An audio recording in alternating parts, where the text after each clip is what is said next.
Hello mga kaibigan. Good morning, good morning. So andito po tayo ngayon sa dagat kasi sobrang angkat yung kamay natin. Hindi na tayo makapag-fishing. So andito po tayo sa Port of Balbagon. So dito tayo sa gilid ng pantalan ng Balbagon, guys. So ayan. So pantalan yan, guys, ng Balbagon to Cebu, Bohol. Okay, so nandito po tayo para mag casting. Balot tayo tubig at saka biscuit. So itong dala natin pang para di tayo magugutom ng madali. So set up natin, gagamitin yun pa rin, ultralight na Focus Sumablos 662, saka rail natin 1000 series na Accurata. So yan po gagamitin natin ngayon sa ating casting dito. So madalian lang to, mga 2 oras. So may nanlambat dito, guys. So bago yan, kakain muna tayo ng ating snack kasi magutom.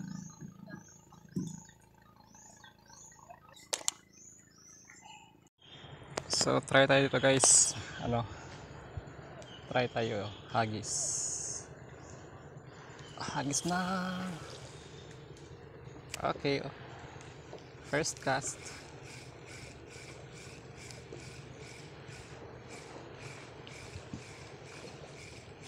Sana mayroon tayong mahuli ngayon, guys. To, guys, matanggal katilan to kasi matagal na tayo hindi nakapag-fishing simula tayo ay pumunta sa Camiguin. So nandito pa rin tayo sa Camiguin, guys. Kahapon na nag-a-apply pa ako ng trabaho. So waiting for the call na lang. So while waiting for the call, dito muna tayo sa ating pag-fishing. So may nalambat sa unahan, guys, pero hindi naman masyadong malapit, malayo lang. Na-support naman sila eh.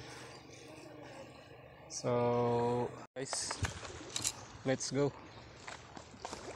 Try tayo dun.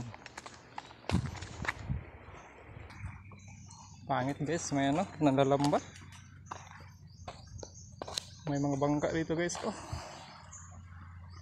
Ang dami pa naman nila. Hindi tayo makahuli nito. So hanap tayo ng pwesto. Dito. So dito. Try.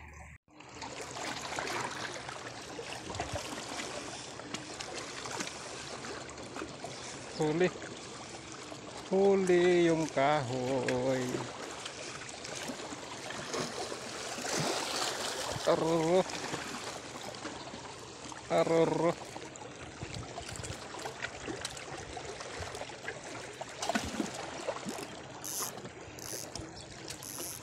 Huli nga, guys, kahoy.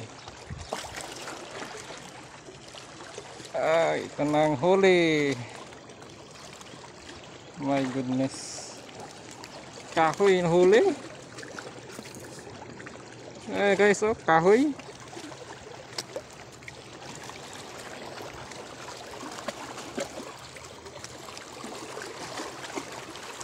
Kala ko na. Tayo, guys. Let's go home. Wala tayong nahuli. Let's go home na. May dandan lambat kasi anahan tayo sa spot. Kaya bye bye.